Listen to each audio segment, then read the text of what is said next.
us too long. We'll go a million miles. ¿Así que quieres oír la leyenda de Federico Barbarroja? Pues más vale que nos invites a otra ronda. Puede que incluso a dos. Porque verás, es una gran historia.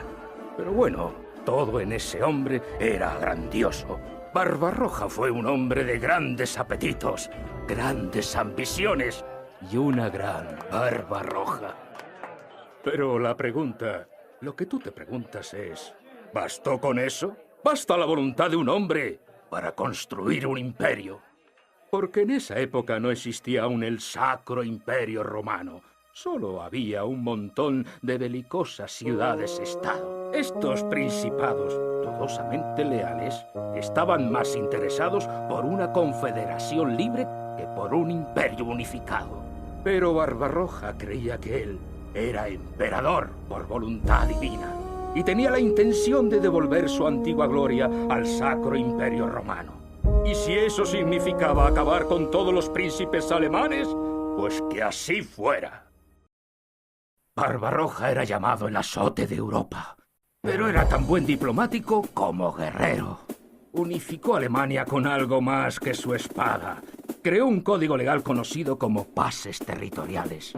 Ayudó a los necesitados, fijando un precio oficial para el grano después de cada cosecha. Las provincias de Alemania se convirtieron pronto en las más prósperas y poderosas de Europa. El Sacro Imperio Romano tuvo tanto éxito que amplió enseguida sus fronteras. El imperio estaba en pleno apogeo y su población crecía rápidamente. Los alemanes talaron bosques, desecaron pantanos y hasta le arrebataron tierra al mar. Pero ni siquiera así tenían suficiente espacio. Si ocupaban la vasta Polonia, la presión en las fronteras del imperio disminuiría. Para negociar con Polonia, Barbarroja recurrió a uno de sus más poderosos vasallos, Enrique el León. Enrique era un poderoso príncipe de Sajonia y sus decadentes palacios eclipsaban a los del propio emperador. Aunque juró lealtad a Barbarroja, algunos se cuestionaron si su intención no era la de hacerse con el poder del imperio. Al ordenar a Enrique el León que ayudara en la dominación de Polonia, Barbarroja pretendía poner a prueba de una vez por todas su voto de obediencia.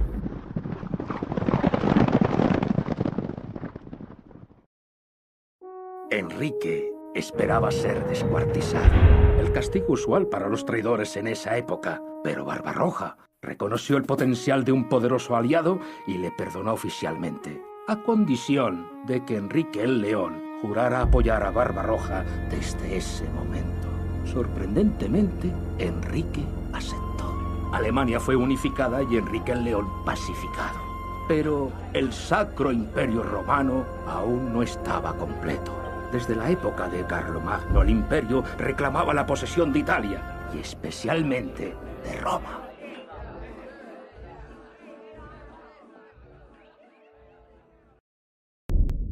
En Roma, el Papa creía firmemente que era la Iglesia, y no el emperador, quien tenía la máxima autoridad en el imperio. Barbarroja no lograba convencer al Papa para que viera las cosas bajo su punto de vista, así que nombró a su propio Papa. Por si eso no bastaba, el Papa y el antipapa se apresuraron a excomulgarse mutuamente. Al final, Barbarroja decidió recurrir a la política de las armas. Si el Papa no atendía razones, puede que lo hiciera cuando 2000 guerreros alemanes tomaran la península itálica. La más grande de las ciudades del norte, la capital virtual de Lombardía, era Milán. Los señores de Milán eran tan orgullosos como belicosos. Barbarroja estaba decidido a arrasar Milán como advertencia al resto de ciudades italianas y en particular al Papa de Roma. El mensaje era claro. El único y verdadero emperador romano era él, Federico Barbarroja. Barbarroja no fue compasivo con los milaneses. Como respuesta a un intento de negociación, durante el asedio, envió a los 6 emisarios italianos de vuelta a la ciudad. A 5 los había dejado ciegos, pero al 6º solo le había cortado la nariz para que pudiera guiar a los otros. La Italia del Norte fue conquistada sin piedad y puesta bajo el mando imperial, pero Italia no quería someterse. La destrucción de Milán solo sirvió, en todo caso, para aumentar la furia de las ciudades italianas contra el que sería su emperador.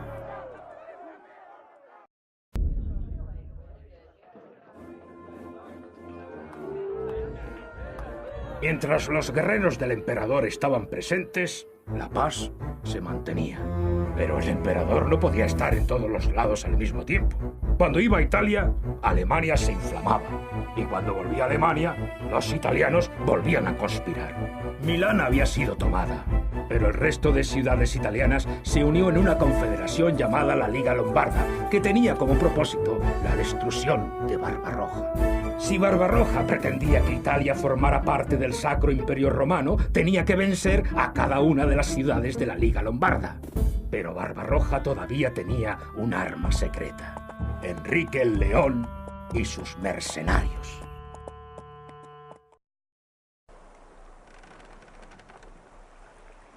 Enrique el León fue desterrado inmediatamente a Inglaterra. Lejos de su fortuna y su ejército, era poco lo que podía hacer contra Barbarroja. Tras 6 campañas en Italia, Barbarroja estaba cansado de cruzar los Alpes. La lucha llegó a su fin con la firma del Tratado de Constanza, que afirmaba que el Papa y el Emperador tenían el mismo poder. Era una paz muy frágil, que no parecía que pudiera durar, pero en esos momentos el Papa murió. Al nuevo Papa le interesaba más lo que ocurría en las tierras del sur que las discusiones con el Emperador. Porque en esos momentos los europeos estaban siendo expulsados de Tierra Santa. Había llegado el momento de una nueva cruzada.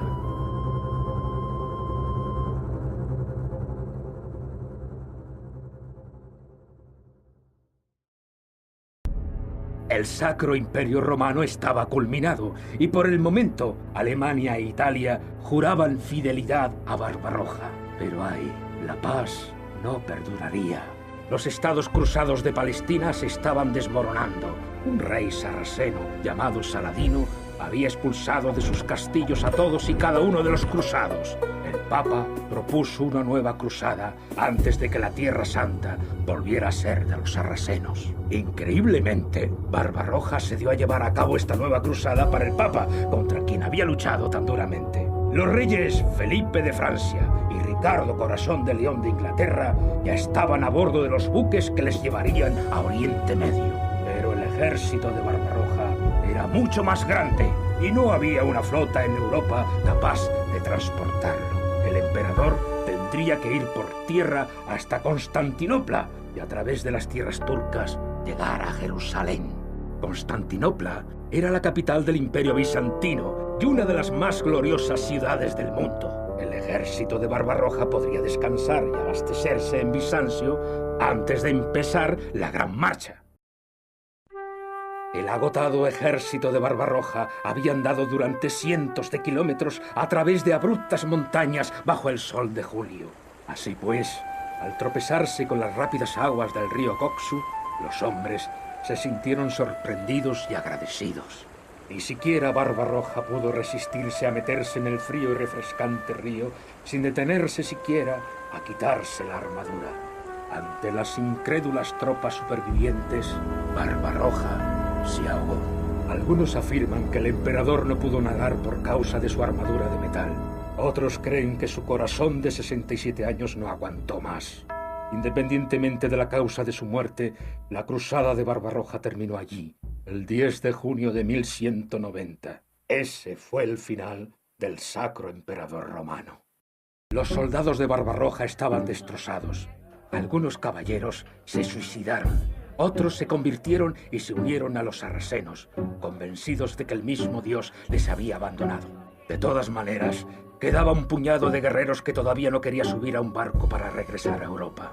El cuerpo del poderoso Barbarroja fue sacado del río y guardado en vinagre en un barril. El ejército del Sacro Imperio Romano no se uniría a la cruzada. Pero todavía tenían la oportunidad de obtener una pequeña victoria. Los guerreros supervivientes hicieron el voto de llevar el cuerpo de Barbarroja a Jerusalén. Aunque muerto, el emperador cumpliría su promesa. Todo gran rey tiene su leyenda, desde Arturo hasta Barbarroja, que afirma que regresará algún día cuando su pueblo lo necesite. Los mitos y leyendas sobre el emperador dormido se han transmitido en las historias populares alemanas. El Sacro Imperio Romano no perduró. Volvió a deshacerse en retazos de pequeñas naciones. Algunos dirán que el reinado de Barbarroja fue un fracaso, pero no hay mejor testamento de este hombre que el hecho que su voluntad fuera suficiente para mantener el imperio unificado. ¿Y qué pasó con Enrique el León? Tras la muerte de Barbarroja no había nada que le impidiera volver al Sacro Imperio Romano. Pero ahora soy solo un viejo. ¿Qué daño podría hacer?